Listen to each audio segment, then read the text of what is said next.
हाँ बोलिए। माननीय मंत्री जी ने चूंकि उच्च न्यायालय और सर्वोच्च न्यायालय का हवाला भी दिए जो सरकार का उत्तर में भी इंकित है। महोदय, मैं सिर्फ इतना ही पूरक जानना चाहता हूं महोदय कि क्या ये जो है आपका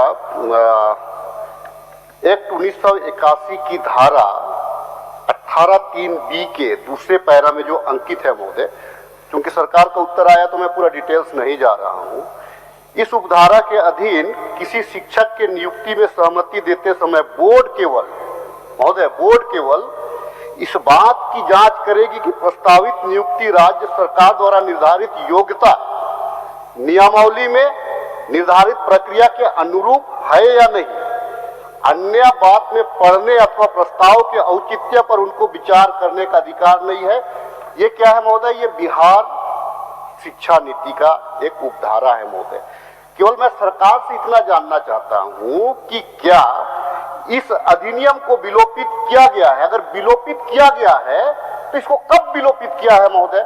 जो ये जो जवाब जो आया है महोदय, ध्यानाकर्षण का जो जवाब आया है, क्योंकि इसमें न्यायालय का जिक्र है, राज्य में तो इस प्रकार का कोई निर्देश नहीं आया है महोदय। तो अधिकारी अगर महोदय दूसरे राज्य का जो निर्णय है किसी एक पर्टिकुलर कोई विद्यालय का, उसको अगर हमको थोपने का प्रयास करे तो हमको तो लग रहा है कि तब तो ये दुर्भावना से प्रेरित होकर हमको लग रहा है कि भाई इनको किसी भी प्रकार से डैमेज करिए या किसी भी प्रकार से इनको प्रताड़ित करिए। क्योंकि महोदय नियम अनुकूल ही 150 शिक्षकों की नियुक्ति हुई और जिसको आज वेतन नहीं दिया जा रहा है महोदय, तो इस महंगाई में वो अपने बाल बच्चे का परवरिश कैसे कर रहे होंगे, उसका कैसे चल रहा होगा।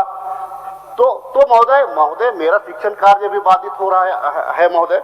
मेरा सिर्फ क्योंकि वो बहाली जो है वो नियमानुकूल है, तो केवल मंत्री जी इतना ही बता दें कि क्या उस नियमावली को विलोपित किया गया है, और अगर विलोपित नहीं किया गया है तो क्या सरकार इस नियम जो पूर्व के नियमन है उसके आधार से इसको पुनः लागू कराते हुए उनको वेतन देने का काम करेगी? यही मैं जानना चाहता हूं। तो मान्यवर बिहार की जिस धारा उपधारा का उल्लेख उन्होंने किया, उसके विलोपन की सूचना विभाग के द्वारा तो अभी तक नहीं दी गई है। लेकिन मेरा यह स्पष्ट मानना है कि ऑनरेबल सुप्रीम कोर्ट जो highest court of the land है, अगर वो दिल्ली में बैठकर एक न्याय निर्णय सुनाता है तो वो भले झारखंड के लिए आप उसको निर्णय ना माने, लेकिन वो लागू झारखंड होता है। ऑनरेबल सुप्रीम कोर्ट ने बहुत स्पष्ट अपने न्यायाधीश में कहा है कि उनके अधिकार अक्षुण्ण रहें, लेकिन सरकार के जो नियम है उन सरकार के नियमों का अनुपालन भी अल्पसंख्यक विद्यालयों को करना होगा। मैं यह मानता हूं कि शिक्षकों की नियुक्ति के अनुमोदन में विलंब हुआ है, और इस विलंब में चाहे किसी अफसर के वेस्टेड इंटरेस्ट हो, प्रक्रिया की गलतियां हो, इन्हीं तमाम चीजों को संज्ञान में लेते हुए सरकार ने नियमावली के गठन की प्रक्रिया को शुरू किया है, जो कि अंतिम चरण में है। और मैं समझता हूं कि ये नियमावली प्रवृत्त होते ही इन तमाम विसंगतियों का निराकरण हो जाएगा और माननीय सदस्यों के प्रश्नों के उत्तर भी मिल जाएंगे। ठीक है अध्यक्ष महोदय, मैं सिर्फ इतना ही, मैं इसी को तो माननीय मंत्री जी भी जो इसका जवाब दे रहे हैं कि भाई इस प्रकार का कि जो अधिनियम जो कोई नए नियम आए नहीं है और माननीय सर्वोच्च न्यायालय कहाँ हस्तक्षेप करने के लिए बोल रहे हैं महोदय? और जो बहाली हुआ है शिक्षकों की जो नियुक्ति हुई है महोदय, वो तो नियम अनुकूल है महोदय। तो नियम अनुकूल होते हुए भी अगर उनके अधिकारों पर अगर हस्तक्षेप किया जाए महोदय, तो ये तो दुर्भाग्यपूर्ण है महोदय। मैं इस सदन के माध्यम से ये कह सकता हूं महोदय कि अगर आज महोदय माननीय विधायक के रूप में राजेश कच्छप अगर इस सदन में बोल पा रहा है महोदय, तो ही अल्पसंख्यक विद्यालयों का देन है महोदय, जो इस सदन में खड़ा होकर के आपके सम्मुख यहाँ पे बोलने का साहस कर रहा है महोदय। क्रिकेट के विश्व मंच पर छा रही हैं रांची की प्रतिभाएं।